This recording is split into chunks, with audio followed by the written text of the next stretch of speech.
Tapi yang dia giring di opini adalah apa? Cerita yang tidak-tidak.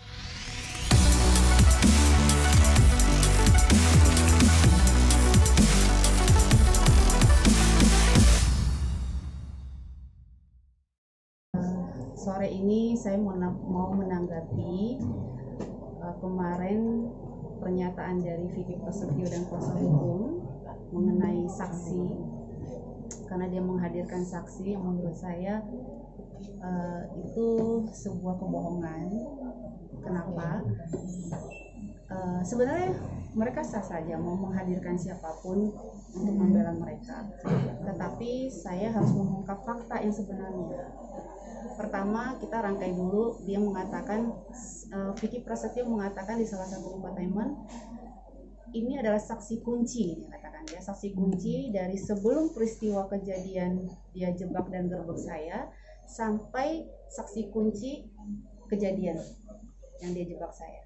Artinya kan di situ dia menggiring opini bahwa supir ini bekerja sama saya sebelum penggerbekan, yaitu tahun 2018.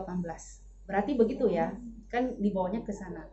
Tapi sebenarnya bagaimana supir ini bisa mengetahui semuanya, sementara supir ini kerja dengan saya tahun 2020, yaitu Januari lagi. Artinya kan masa jedanya ini ada 1 tahun lebih bahkan, ya kan?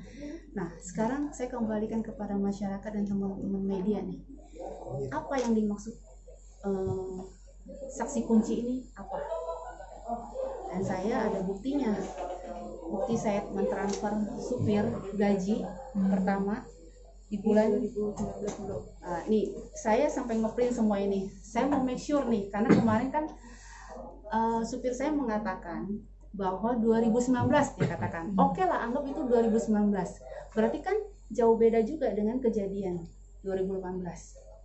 Terus saya mau make sure nih, sampai saya print tadi ke bank sebelum saya kesini. Apa benar nggak sih 2019? Mungkin saya yang salah. Make sure tidak ada nama beliau. Muncul-muncul namanya dia ada di Januari. Ini sudah nggak ada ya.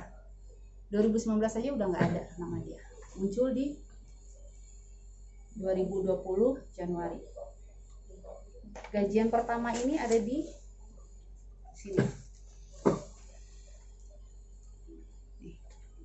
Ya.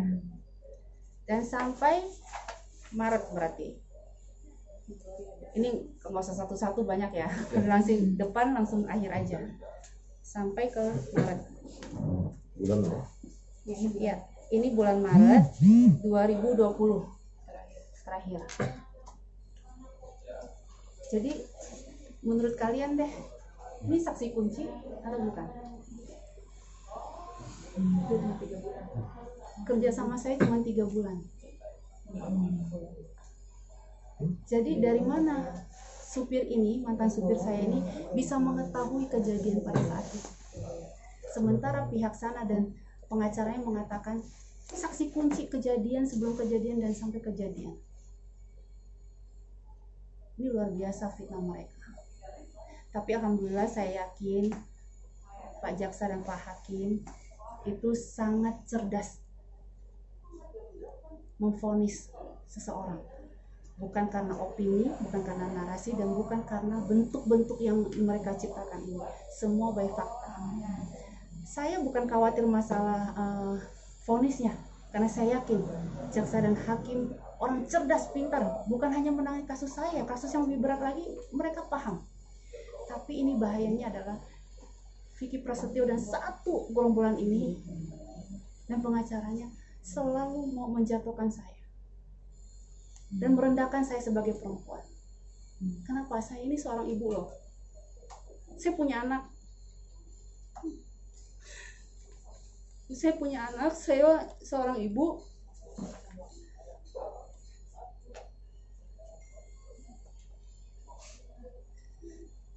Kalau berita terus ditayangkan dan menjatuhkan saya, mengatakan saya bahwa laki-laki keluar masuk di rumah saya, bagaimana perasaan anak saya? Anak saya sudah mulai besar, perempuan. Dari supir aja dia bisa dia bisa merangkai semua cerita ini. Berarti cerita sesungguhnya semuanya itu kan bohong. Dari mana supir bisa tahu kejadian itu? Saya nggak mau membahas yang terlalu lebar karena saya fokus di sini.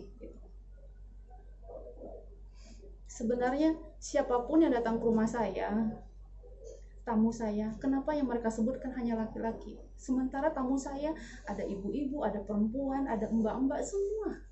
Kenapa dia sebutkan hanya laki-laki?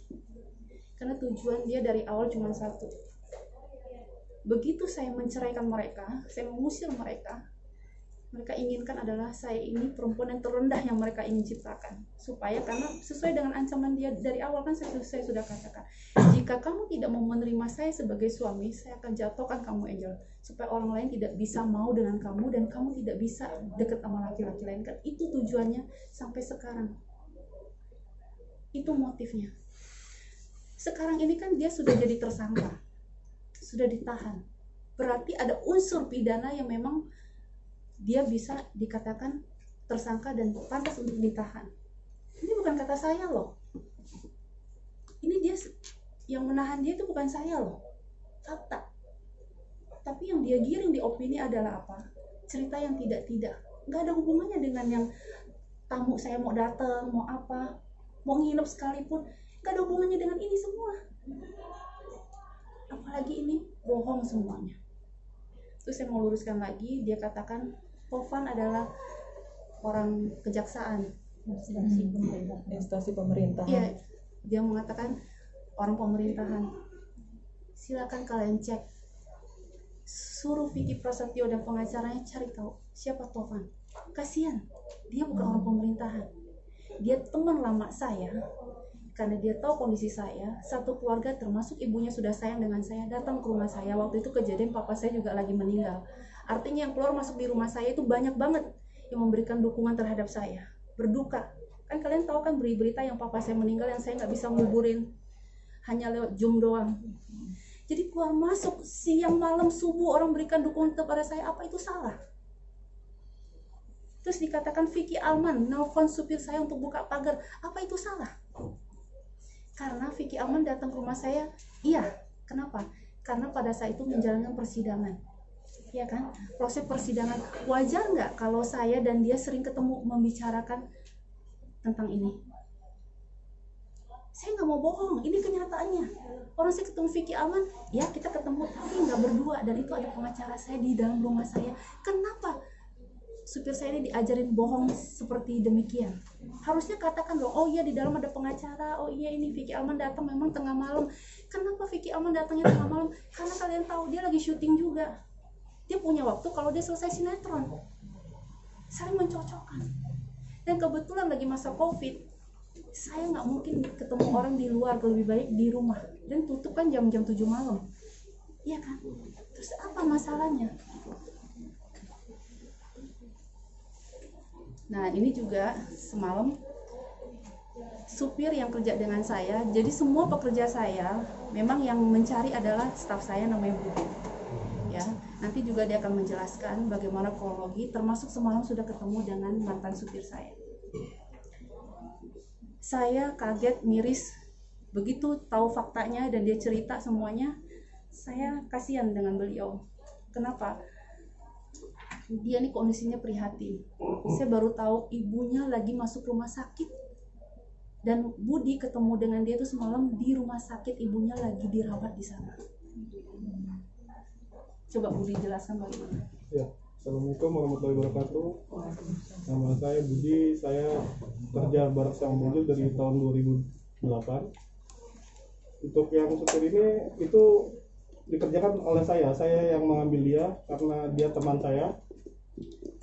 Itu sekitar tanggal 9 Januari kalau nggak salah. Saya hire dia untuk kerja bareng Mbak Angel. Selesai itu kemarin terakhir dia udah keluar apa dari pekerjaan Mbak Angel.